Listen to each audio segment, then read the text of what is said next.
India का pilot बेरोजगार हो गया है तो उसका मतलब ये नहीं है कि मैं उसको पंखा चलवाने के लिए बुलवाऊं।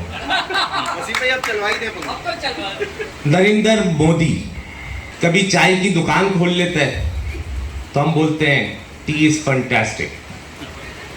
फिर कभी पाकिस्तान को सिंदूर का तोहफा भेजता है और फिर साथ ही लेडी पायलट भी भेज देता है।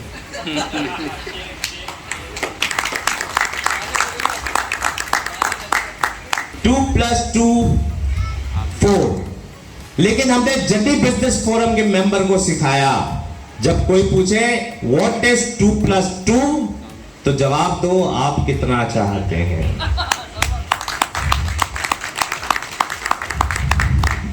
Problem solving mindset. एक शख्स जेल में होता है, उसके फादर उसको लेटर लिखते हैं, बेटा मैं बूढ़ा हो चुका हूं, हमारे पास इतनी सारी ज़मीनें जिस पे हार्वेस्टिंग करनी है यानी काश्त करनी है और मुझे उस पर हल चलाना है, मेरी बुरी हड्डियां अब इस बात की इजाज़त नहीं देती कि मैं इतनी मेहनत कर सकूं। वो जवाब में लिखता है, अब्बा जान खेतों पे हल नहीं चलाना क्योंकि मैंने उसमें हथियार छुपाए। दूसरे दिन पुलिस आती है और 32 एकड़ खोद के चली जाती है।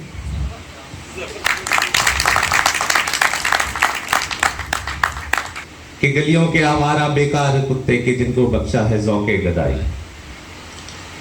तो किसी ने पूछा कि यार ये जो तुम्हारा कुत्ता है ये गाड़ियों के पीछे क्यों लगता है और 500-500 मीटर 1-1 किलोमीटर दूर क्यों भागता है गाड़ियों के? बोलता है मुझे इससे प्रॉब्लम नहीं है। कुत्ते का मालिक क्या बोलता है? मुझे इससे प्रॉब्लम नहीं है। मुझे प्रॉब्लम इस बात से है कि जिस दिन इसको गाड़ी मिल गई ये करेगा क्या? देखिए, problem solving mindset is the core principle of the journey business forum. कि हमारे आबा व अजदाद हमें समझाते थे कि बेटा, ये आपने बड़ा कॉमन सुना होगा कि पैसे ऐसे नहीं मिलते, पापड़ मिलने पड़ते हैं। स्टुपिडिटी वाली बात है और उससे बड़ी बेवकूफी है कि ये बात हम अपने बच्चों को सिखा रहे हैं। सरफराज सुबह 9 बजे ऑफिस जाता है, रात को 9 बजे ऑफिस से वापस आता है, 2 घंटे फिर हमारे साथ बैठता है, 11 बजे क्रिकेट खेलने जाता है, 11 से लेकर रात 4 बजे तक क्रिकेट खेलता है और सुबह फिर 9 बजे ऑफिस जाता है। और इससे मैंने जब भी पूछा यार तू थकता नहीं है, बोले यार बस ऑफिस में थक जाता हूं। यानी वो ऑफिस में 10 घंटे काम कर रहा है, थक जा रहा है। जहां पे एसी है, जहां पे जरदारी साहब आ रहे हैं, जहां पे मुराद अली शाह साहब, वहां पे थक जा रहा है। और जहां पे मट्टी में खड़े होके पसीने पसीने शराबोर हो जा रहा है, वहां पे वो नहीं थक रहा। क्यों नहीं थक रहा वहां पे? क्योंकि वो एंजॉय कर रहा है, वहां पे मेहनत नहीं कर रहा।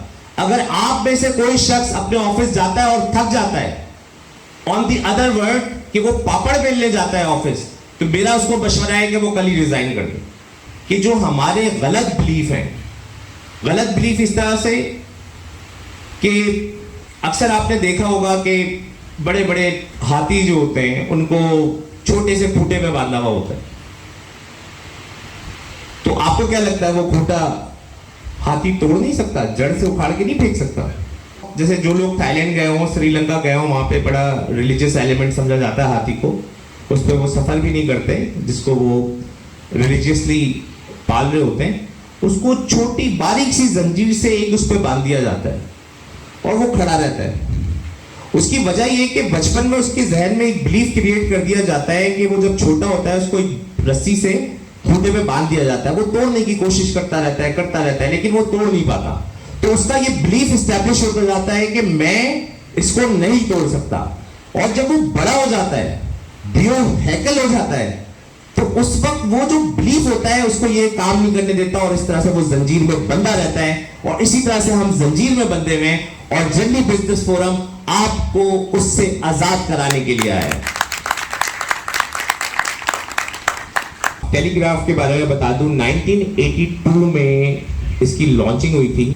ये ऑपरेशन फजर की जो अजान हुई अल्लाह अकबर उसके साथ लॉन्च हुआ था और आईएसपीआर ने ऑफिशियली ये बयान जारी किया कि हमने बुज़दिलों की तरह तारीकी में हमला नहीं किया बल्कि रोशनी में हमला किया। डिफेंस मिनिस्टर की बात कर रहा हूं, आप लोग इसको गूगल पे वेरीफाई कर सकते हैं। दी टेलीग्राफ आप लिखें और 10th मई का अखबार ई पेपर कहते हैं उसे, वो लगाएं। उस पर फ्रंट पेज पर लिखा हुआ है कि the defence minister of India has endorsed, ये मैं उसके अल्फाज बता रहा हूं, हैज एंडोर्स्ड कि हमारे काफी फौजी कुत्ते की तरह मारे गए। कुत्ता मैंने इजाफा किया, ठीक है ना, कुत्ते की तरह मारे गए। ये फ्रंट पेज पे ये आर्टिकल छपा हुआ है, आप इसको वेरीफाई कर सकते हैं। और अनफॉर्चुनेट रहा कि वसीम अशरफ जैसे लोग हमारे बयानिए को तकवीत देने के लिए इंटरनेशनल फोरम पे मौजूद नहीं थे। ख्वाजा आसिफ से पूछते हैं कि राफेल आपने गिराया, उसका क्या सबूत है? तो बड़े एहतराम के साथ रिस्पेक्टेबल बेवकूफ ख्वाजा आसिफ कहते हैं कि उनकी सोशल मीडिया बता रही है। इस तरह के जवाब इंटरनेशनल फोरम पे कौन देता है? वो वहां पे बोलते हैं कि हमने 30 साल से जो है दहशतगर्दों को पाला हुआ है।